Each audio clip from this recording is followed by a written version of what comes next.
Amigos y amigas del Arriero, nos encontramos en el local de la Pontificia Universidad Católica del Perú, en la Facultad de Ciencias Sociales, esta vez no para conversar sobre un libro, sino para conversar sobre una trayectoria, sobre una larga trayectoria de investigación, de análisis de nuestra realidad, y para ello vamos a conversar con Narda Enríquez. Narda, un gusto estar contigo. Gracias, Javier. Narda Enríquez está siendo reconocida en el Congreso de Latinoamericanistas que se va a realizar en Barcelona en los próximos días por la sección Perú, por su trayectoria y en especial por el trabajo que Narda ha hecho en relación al tema de la mujer y cómo ha visibilizado las desigualdades que existen en nuestra sociedad y cómo se violan los derechos humanos y cómo a pesar de ello, que creo que ha sido uno de los aportes más importantes de Narda, la mujer participa y se organiza. Pero además ella nos va a contar otras cosas de su vida seguramente y de su trayectoria, porque no solo ha sido una académica, sino una intelectual muy comprometida con los procesos políticos de los últimos 50 años. Narda, tú eres socióloga, pero yo me he enterado que tú querías estudiar Derecho primero. ¿Por qué querías estudiar Derecho y cómo así llegaste a la sociología? Bueno, en realidad yo creo que una de las cosas que a mí me parece más grata, que yo cuando hablo de lo que he hecho, es que yo soy de una generación que ha vivido procesos muy intensos. He tenido la oportunidad de estudiar en San Marcos, y yo quería estudiar en San Marcos, ¿no? Cuando mi padre escuchó que iba a estudiar en San Marcos estaba asustadísimo, ¿no? Él decía que yo tenía que venir a la Católica, y San Marcos era como el lugar de riesgo para las mujeres, y además las mujeres no iban a estudiar Derecho. Estaba muy preocupado de que yo terminara como Laura Cayer en las cárceles, porque me iba a estudiar Derecho, iba a estar en las cárceles y qué iba a pasar conmigo. Porque tenías ya esa sensibilidad. Yo tenía entonces. sí, tenía mucho interés en trabajar sobre cuestiones de derechos y de verdad trabajar con la gente que iba para la cárcel, pero no tenía una noción de derechos humanos, por supuesto, ¿no? Y en esa época que una mujer estudiara Derecho, si bien había muchas mujeres en Derecho, no era común para la generación de mi padre. Entonces era muy raro que yo quisiera hacer Derecho en San Marcos. En realidad no era masiva la presencia de mujeres en la universidad, Por eso ¿no? es que digo que mi generación ha sido la primera en que yo diría que esta idea de profesionalización de las mujeres se vuelve masiva. O sea que mi generación en los 70, 60, 70, somos las primeras mujeres que somos parte de una etapa de profesionalización masiva de mujeres. Antes han habido mujeres profesionales o intelectuales, pero eran excepcionales, eran personalidades, ¿no? Claro. ¿Y cómo se vivía esa relación con los hombres, que la universidad era como su espacio natural, ¿no? Era un público masculino, básicamente, ¿no? ¿Cómo, ya, más allá de lo que pensaba tu padre, cómo se vivía con los compañeros de generación? En el circuito de los estudios cuando yo recién ingresé, me parece que no había ninguna problematización ni de parte de ellos ni de parte de nosotros. O sea, hemos ido poco a poco descubriendo. Yo ingresé cuando tenía 17 años y yo he ido descubriendo, mi propio proceso de reflexión ha crecido conmigo, ¿no? Yo ingreso a la universidad en el año 61 y me involucré en los primeros grupos de estudios de la mujer que se hicieron en los 70. Entonces hay circuitos de estudios de la mujer que eran circuitos de estudios de la mujer, no eran circuitos feministas, Claro. de diversos tipos, entre los cuales yo conocí a Rosa Dominga Trapazo, que tú debes haberla conocido, una monja muy comprometida con las mujeres de situaciones vulnerables, en realidad trabajando en los barrios, con Violeta Sala Foz, con Hilda Araujo, nos hemos conocido en todos esos circuitos de trabajo, y en San Marcos con los colegas, no, con los amigos y estudiantes, digamos que había una doble moral, ¿no? Y felizmente yo encontré algunos que eran cercanos amigos que podían tener una situación de respeto conmigo, porque yo no era una involucrada activa en política, pero sí trabajaba con el Centro Federado de la universidad en esa época. ¿Y por qué? Me interesaba eso. ¿Y por qué hablas de una doble moral? ¿Cuál era En ese momento creo que nadie se preocupaba de explicitar que existía un comportamiento, digamos, privado de los varones, más allá de su propio discurso. ¿no? No había Claro. una visibilización de cómo te comportabas en tus relaciones personales y cómo te comportabas en tu vida pública. Entonces podías ser un dirigente político y tener un comportamiento bastante autoritario con tu pareja, cosas de ese tipo, ¿no? Entonces eso no se conversaba. Eso se comienza a conversar cuando formamos parte de estos circuitos. Claro, ya a inicio de los 70. Entonces, fin de los 60, comienzo de los 70, uno ya comienza a pensar en eso, pero los grupos organizados para discutir esos temas se forman recién a comienzos de los 70. Ahora, tú luego saltas a sociología y no solo estudias sociología, sino que además sales fuera del país, estudias Sí. en Estados Unidos, en Inglaterra, luego vas a estudiar en Francia, Bueno, ¿no? por eso digo que la etapa que me ha tocado vivir es muy intensa, porque yo me fui a Estados Unidos a una universidad, un college, que era un college de mujeres en North Carolina, de mujeres blancas, porque había otro college de mujeres negras. Y en esa ciudad que era Charlotte, uno tomaba el bus y decía un cartelito, decía negros al fondo. ¿No? Ujú. Estamos hablando justo de los años de la lucha de los 64, derechos 64. civiles, ¿no? Yo Claro. estaba en el año 64 en Estados Unidos. Y entonces en el año 64 en Estados Unidos yo subía a ese bus y decía, ¿dónde me pongo? ¿Al fondo, a mitad o adelante? ¿No? Y efectivamente nos habían llevado a varias extranjeras para colorear la Universidad Blanca.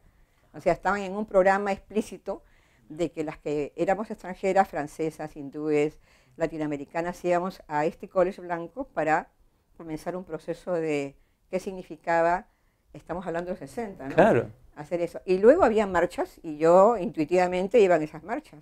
Pero eran unas marchas impresionantes porque íbamos en fila india en la acera de la... No íbamos a la pista, En la íbamos vereda. en la vereda, ¿no?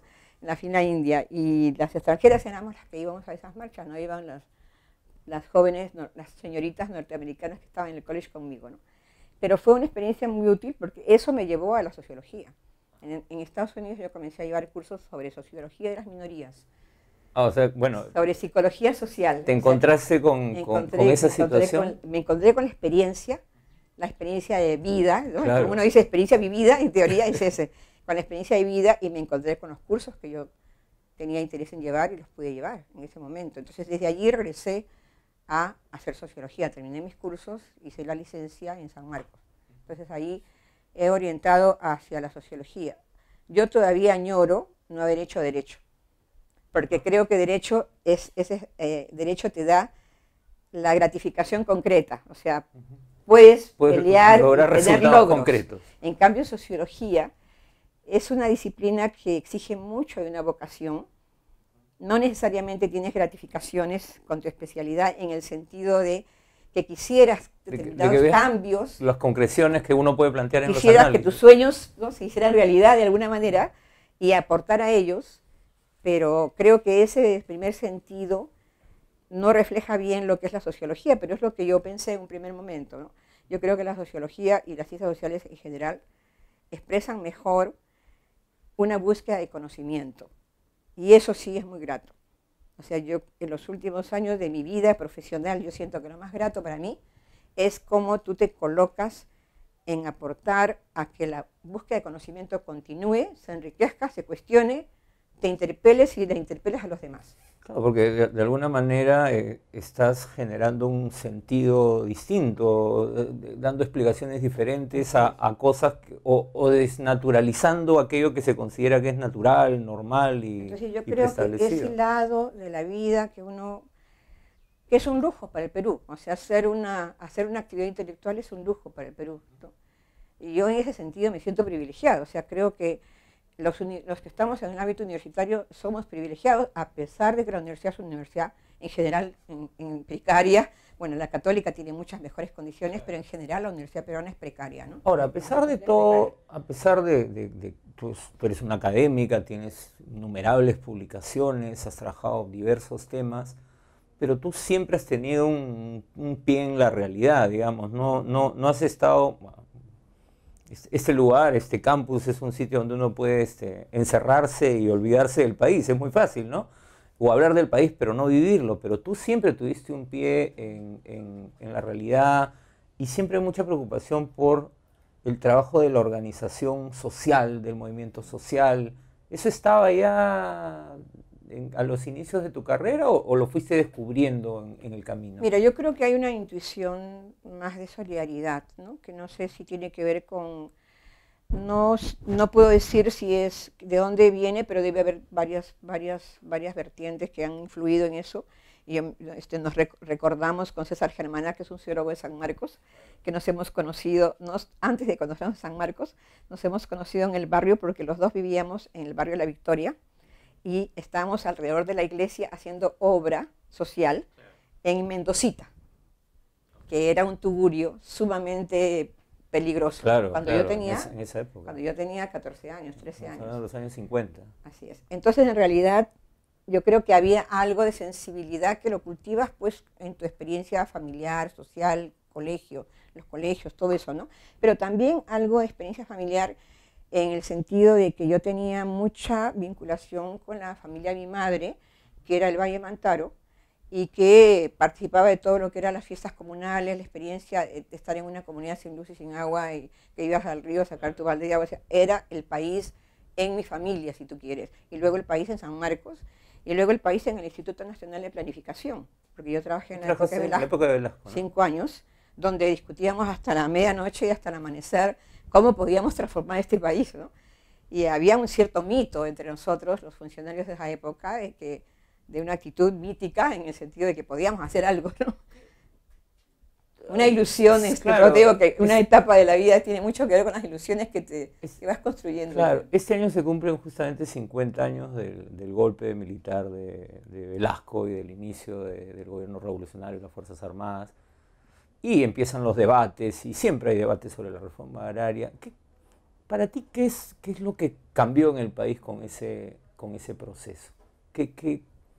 Pues tú fuiste parte del proceso, estabas ahí en la cocina. No fui parte del proceso, yo creo que no fui parte del proceso. Como funcionaria, digamos. Sí, no fui parte del proceso en el sentido político del asunto, porque creo que los resortes políticos tienen que ver con lo que antes se cultivó, lo que la izquierda trató de hacer, el APRA trató de hacer y no lo hizo. Y tuvimos un militar progresista, que otras personas pueden criticar de muchos puntos de vista, pero que le dio al país un nuevo aliento en el sentido de cómo pensar la nación. Y yo sí creo que cómo pensar la nación de manera inconclusa se abre ese escenario con Velasco, ¿no? Después se cierra y ahora ya creo que nadie piensa en la nación, ¿no? Estamos o globalizados. Hemos sepultado ese tema. O nos hemos globalizado, y como dice Viviorca, aunque sea virtualmente está globalizado una persona que de repente no va a participar de la globalización de otra manera, ¿no? Pero virtualmente ya está globalizado. Y nos hemos también localizado. Y esa localización te lleva a veces hasta un aislamiento, a una compartamentalización tan drástica que no piensas en... Ahora yo estoy muy inquieta por cómo los bienes comunes se han desaparecido y cómo podemos reconstituir algún bien común, ¿no? Entonces creo que sí hubo una etapa que tiene que ser revisada. Bueno, felizmente hay varios libros ahora sobre lo que significó Velasco. Y me parece que él cierra ese ciclo más que abre otro. Cierra un ciclo que venía de la demanda de reforma agraria, que es la izquierda, claro, la lucha por la tierra. La lucha por la tierra, y eso era algo que podía haber tenido sus fallas en el sentido de lo que fue el proceso posterior, pero que era necesario, que este latifundio no podía seguir, ¿no? El latifundio ha sido reemplazado por la Corporación Empresa y Transnacionales. Hemos vuelto a otra forma de apropiación de la tierra y el territorio, pero ese ciclo yo creo que se cerró allí.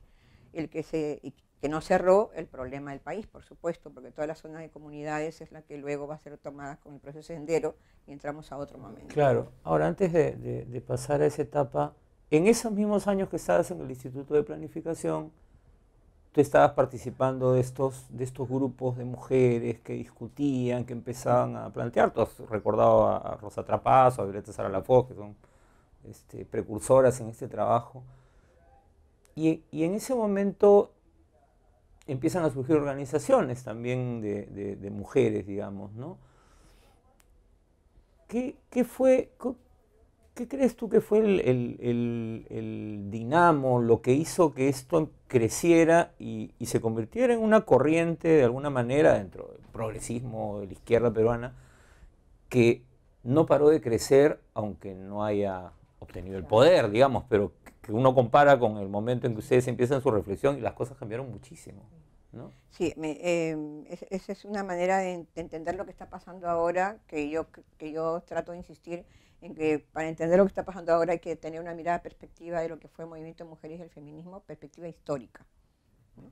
Y en esa perspectiva histórica creo que se asienta esta etapa de los años 60-70, en donde las organizaciones de mujeres, sobre todo a nivel urbano, pero también rural, pero principalmente urbano, los primeros núcleos de feminismo y los partidos de izquierda que se van haciendo legales, todo eso es parte del mismo proceso. Y ese proceso tiene mucho que ver, yo creo que tiene mucho que ver con urbanización y educación, ¿no? Tiene mucho que ver con eso. Y por eso es que digo que esa es una etapa de educación masiva y profesionalización masiva. Claro, ustedes eran parte de ese Que proceso. significa algo que a mí, yo lo vengo diciendo mucho tiempo ya, que significa un aprendizaje de derechos. O sea, las mujeres en la práctica no teníamos un discurso de derechos, Pero estaban pero aprendiendo a estábamos ejercer. aprendiendo que teníamos derecho a tener derechos, ¿no? Entonces, lo que ocurre allí es un descubrimiento sobre que eso que decíamos autonomía, que la violencia, que déjennos tener una sexualidad sana y autonomía sobre el cuerpo, era un derecho. Entonces, no hay un discurso de derechos, pero sí hay un descubrimiento y un aprendizaje colectivo de derechos. Yo sostengo, y eso tiene que ver con mi trabajo académico, ¿no?, que en el Perú hemos hecho aprendizaje de derechos a través de la educación, mientras que en otros países han hecho aprendizaje de derechos sociales a través del trabajo o de la seguridad social. O sea, la garantía de cierta estabilidad, mientras que la educación es una promesa, Javier, no es una garantía.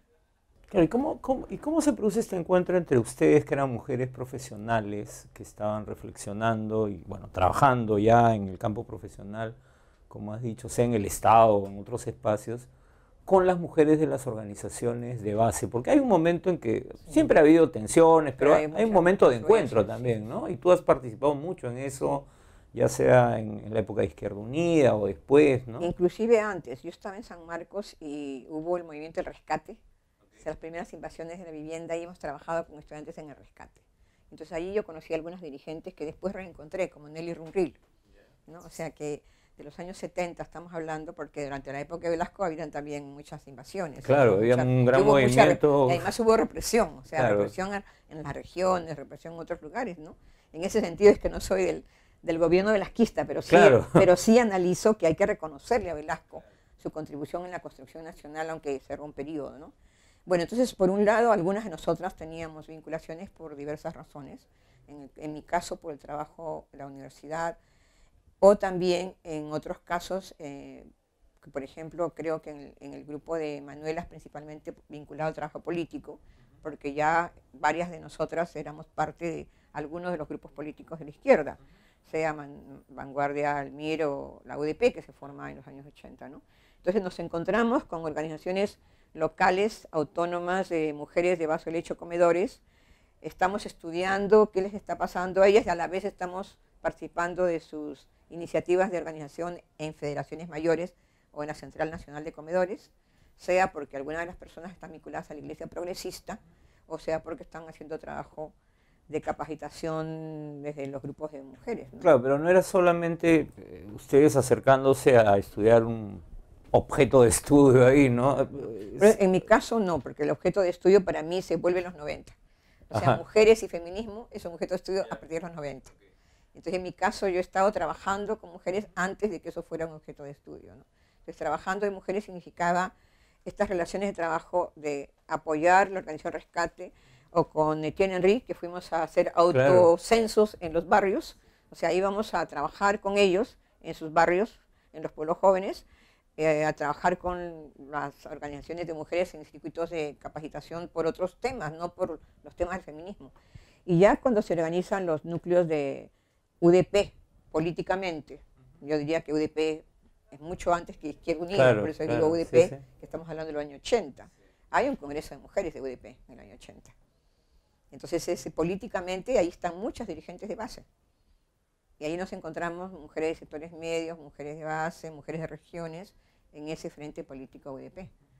Ahora, esta efervescencia política que habían varios cauces, digamos, ¿no? Porque habían varios movimientos barriales, campesinos, uno no podía pensar que había como algo que iba a crecer más. Pero claro, llegan los 80, llega la democracia y llega Sendero Luminoso. Y bueno, y todo lo que pasó en los años 80, ¿no? Tú después has hecho toda una reflexión sobre el conflicto armado interno, la violencia, pero ¿cómo viviste esa época? Porque siempre se dice, hay algunos que dicen no sabíamos lo que pasaba, o no entendíamos lo que pasaba, o la gente de izquierda no supo deslindar con la violencia. ¿Cómo fue tu experiencia más personal en este proceso? Yo en el caso de Izquierda Unida y de Sendero, yo sí he dicho que para mí siempre estuvo claro y creo que es posible que uno pueda identificar tendencias dentro de Izquierda Unida, pero para mí siempre estuvo claro que el problema más grave para Izquierda Unida es que tenía que zanjar con todo y zanjó con Sendero también. O sea que el problema de Izquierda Unida es que queríamos transformarlo todo a la vez, ¿no? Y además de transformar todo a la vez, tenía que zanjar con Sendero.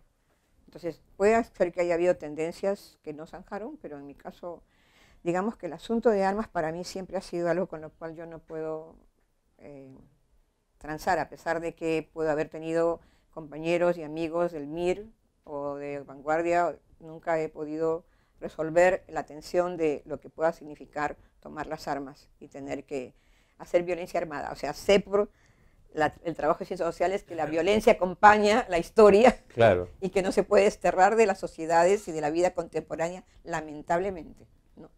Pero creo que como compromiso ciudadano, político, para mí siempre eso nunca ha podido ser algo con lo cual yo no he sido clara. Para mí misma, y de repente no he tenido que declararlo todo el tiempo, pero ¿qué pasó y cómo lo vivimos? Me parece que ahí hay como diversos momentos. Un momento es, sí me parece que en sus orígenes el movimiento de mujeres, el feminismo y la izquierda van juntos. Y después el feminismo tiene que salir de la izquierda para poderse hacer un espacio porque no era prioridad dentro de la Izquierda Unida. porque había un En la práctica había, machismo, vamos a llamarlo sí, así. en la práctica había una práctica masculinizante o masculina que segregaba espacios, ¿no? O sea, una segregación, más que, yo no encuentro la palabra adecuada, pero no es exactamente discriminación, es una segregación. O sea, habían espacios que Muy del segregados. poder donde la mujer no entraba, es. no participaba, por más capaz que fuera. Yo puedo decir que hay varias de nosotras que estuvimos en puestos de grandes responsabilidades. De hecho, tuve la responsabilidad, te acordarás, de las elecciones municipales, Claro, ¿no? claro. Pero era una segregación de determinados espacios de decisión. Pero creo que ninguna de nosotras, porque en la izquierda, ojo, en la izquierda, ninguna de nosotras tenía, por lo menos yo en ese momento pienso que la mayoría, afanes de protagonismo. Y el feminismo te lleva a reconocer lo que el marxismo también te ha enseñado. Tienes que reconocer tus capacidades y saber que puedes ejercerlas. Claro. Pero en el primer momento de la izquierda en general, la izquierda de los 60 y los 70 era una izquierda altruista, poco egocéntrica, aunque había personalidades muy egocéntricas, Claro, sí, claro. pero el discurso de la izquierda era solidario y altruista, ¿no? O sea, no estabas para hacer de ti una figura, sino para construir un colectivo y un proyecto. Entonces el feminismo fue como yendo por un camino, se tuvo que romper. Por eso es que yo digo que el feminismo es la revolución liberal del país. Para mí el feminismo es una corriente cultural y hace la revolución liberal del país. Y yo que no había pensado de ese lado, me voy haciendo así. Porque además estás luchando por derechos Así civiles, individuales, ¿no? Y en la izquierda no pudimos resolver esa tensión. O sea, yo sí creo que no se puede decir que el feminismo no fue parte de la izquierda, porque lo fue. No es lo mismo que en Chile no fue parte, o sea, fueron desarrollos paralelos.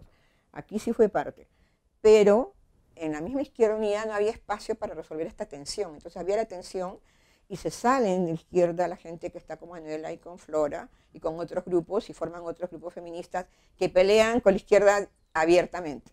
En ese momento para mí era prioritario, yo formé Flora Tristán, pero para mí era prioritaria la izquierda. Entonces yo, a pesar de que formé Flora Tristán, fui fundadora de Flora Tristán, estaba, como tú dices, con un pie más puesto en la izquierda y en la universidad, el trabajo universitario, ¿no? Pero creo que sí, he estado muy tirada por una experiencia personal que me lleva por el cauce de afirmación de derechos civiles y políticos, que son la revolución liberal que no hubo en este país. O sea, no hay un partido liberal, no hay nadie que reclame eso, es el feminismo.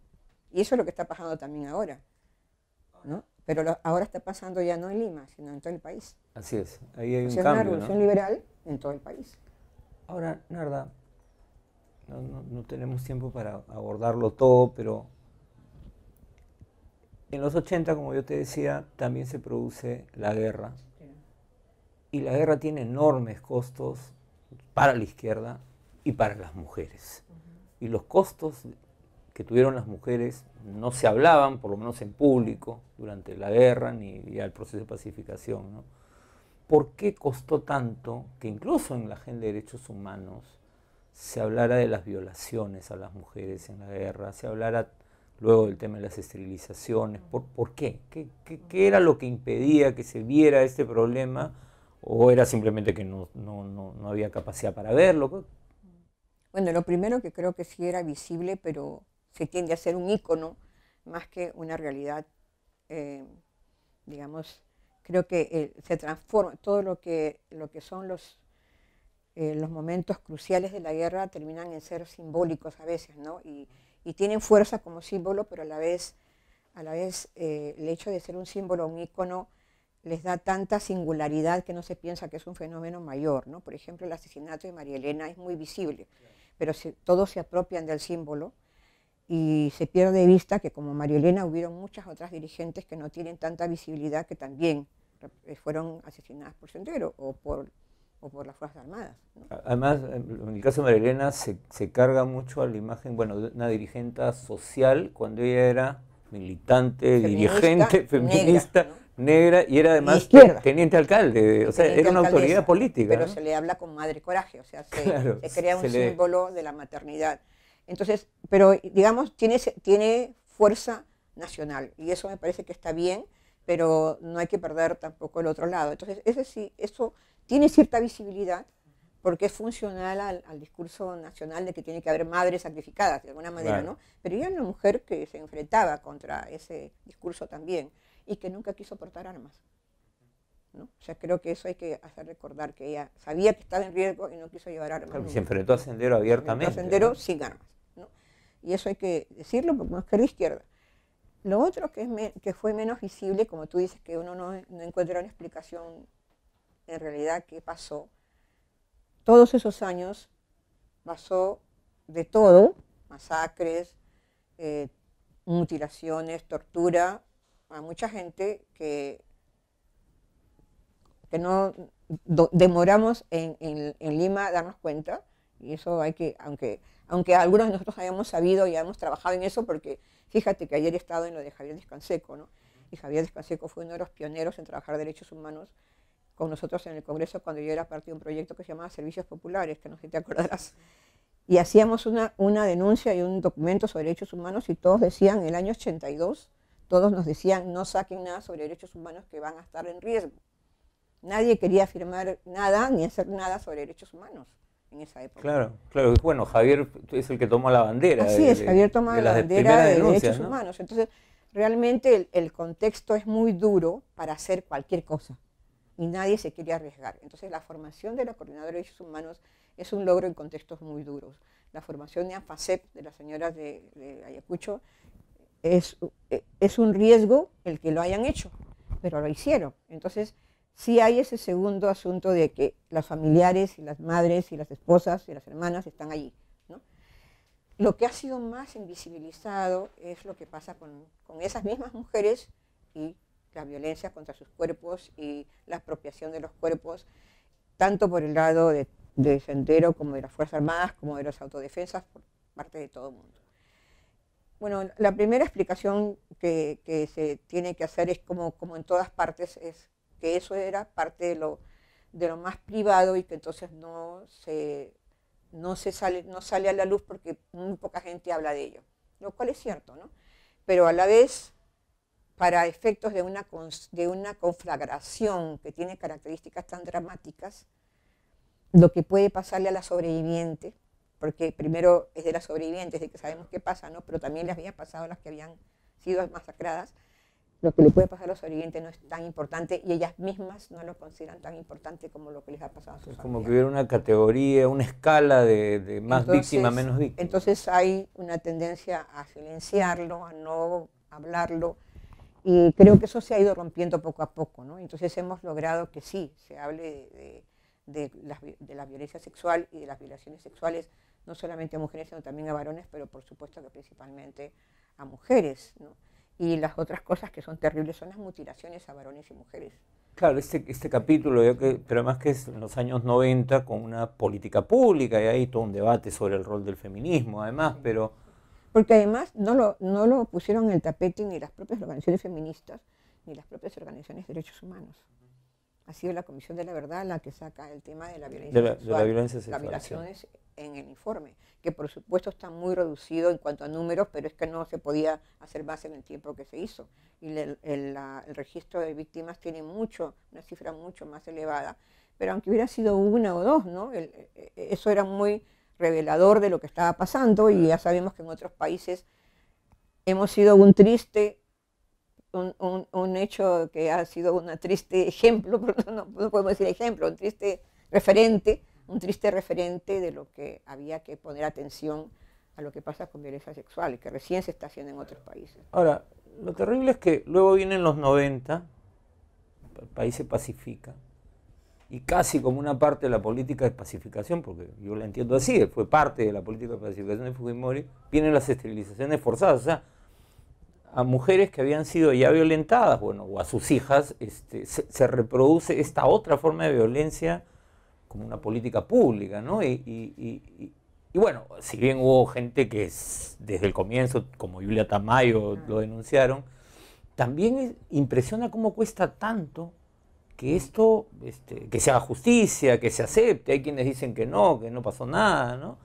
Mira, eso hay que reconocer que no se incorporó en la Comisión de la Verdad, no estaba como parte del mandato, es una ausencia incomprensible, pero hay que reconocer que no se hizo, y que así como vimos algunas cosas de repente, porque uno dice, bueno, ¿por qué no lo incorporamos? ¿No? Porque finalmente fue una política pública que sí violentaba derechos. Y además dentro de ese proceso, se sabía, ya se sabía algo, porque en 98, claro, 99 ya habían denuncias. Informes, sí. ¿Por qué no se incorporó? Entonces, como que hay algo que, por un lado, uno puede dar explicaciones fáciles. O sea, la Comisión de la Mujer de Género trabajó 6 meses. Suponte, ¿no? O sea, tú puedes dar explicaciones y explicaciones, pero a pesar de eso... Pero el tema es que no se trabajó. ¿No? Y hay otras cosas más que no se trabajaron, pero a la hora que se comienza a trabajar, de lo que tú me preguntas, yo diría que para mí lo más dramático es que ya pasaron, he estado yo, Javier, con señoras de Pampaconga, Claro, yo sé que y Limatambo, y cada una de ellas quería dar su historia. 40 personas en un día las hemos escuchado, en quechua, la mayoría, confirmando esto que estamos diciendo, ¿no? De que se produjeron esas esterilizaciones. Y yo creo que ahora hay una mayor conciencia de lo que pasó, pero ni siquiera en las zonas, en el mismo Anta, donde yo estaba, que era el distrito, los dirigentes de esa zona no sabían qué había pasado. O sea que en el mismo entorno no ha habido una preocupación, porque no puedo decir atención, una preocupación sobre qué había ocurrido y qué podían hacer. Y tampoco hay solidaridad con ellas, ¿eh? Ahora, a pesar de eso... Porque es una marca, además. Es un estigma, finalmente, un estigma, una mujer esterilizada. Y las mujeres le dicen mula warmi, algunas de ellas. O sea, ¿no? Has quedado como una mula warmi, ¿no? Una mujer que no puede tener hijos. Entonces, es muy dramático que están ahí, como cuando yo me acuerdo exactamente la figura cuando yo fui a FACEP. Se están muriendo las señoras. Yo llego a Pampaconga, se están muriendo las señoras. Ya son señoras que son mayores, que no van ni siquiera, porque se supone que hay una disposición para que las atiendan en el Seguro de Salud, ni siquiera las atienden en el Seguro de Salud, ¿no? Porque tampoco hay un servicio bueno, no tienen, los médicos no saben cómo atender en este momento nada, porque no hay ni siquiera médicos. Claro, le dan una aspirina. Son de Serum, ¿no? El servicio voluntario. Serum. Pero yo creo que lo que es inexplicable es que el Estado no haya hecho más. O sea, hay mucha gente que no espera nada del Estado, pero yo sí, hay que exigirle al Estado. El Estado tiene que hacer. Claro, tenemos un Ministerio de la Mujer con... El Estado no puede ser, son personas identificables, son 250 acá, 50.000 allá, 60.000 entre los chipivos hemos entrevistado como a 3.000, pero habían 30.000. O sea, ¿cómo tienes? 3.000 no, hemos entrevistado como a 7, la que he entrevistado más Hay como una indolencia, una pero negligencia, no puedes un abandono, ¿no? Eso claro. Lo que me está diciendo es como que no son, Así es, no son ciudadanas para el Estado. La misma sensación he tenido con lo de reparaciones a las poblaciones de conflicto armado. No es posible, hemos tenido un boom minero. No ha habido reconstrucción, no ha habido reparación efectiva a las comunidades, claro, a las personas sí, pero no ha habido otra. Y ahora pasa con las esterilizaciones. O sea que sí me parece que hay una indolencia de parte del Estado y en la sociedad civil yo creo que hay un punto a favor que a mí me parece importante, aunque no representa un beneficio para señoras, sí representa un hecho de la memoria colectiva que está, yo considero que tanto el hecho de las esterilizaciones como la solidaridad feminista ha sido un factor catalizador de los resultados electorales en 2010 y el 2016. Sobre eso ha tenido consecuencias políticas, claro. O sea, el papel de los derechos humanos y del feminismo en el resultado electoral de 2010 y 2016. ¿No? Ha catalizado, ¿no? Ha sido un factor catalizador de un estado de ánimo en el momento crucial en torno a esos hechos. Y por eso me parece que es políticamente muy importante. Hay una investigadora mexicana que dice que como son movilizaciones principalmente de jóvenes, tanto en México por lo de los desaparecidos, claro. Y estaba comentando también lo de Perú, no sé si tú viste esa entrevista a Roxana Arguillo, ¿sí?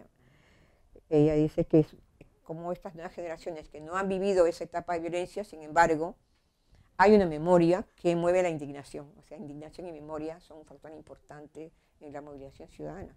Pero claro, no tenemos resultados tangibles, claro, en el sentido de la política, de la política pública, para la señora, claro. Pero es un hecho de la política peruana que ojalá se mantenga, porque corre el riesgo también frente a las tendencias ahora autoritarias y sectarias de muchos lados, que eso no prospere, que no avance en cuanto a decisiones de política a favor de las señoras, ¿no? Narda, una última pregunta, porque se nos ha ido el tiempo, sí. Y tú también tienes un compromiso.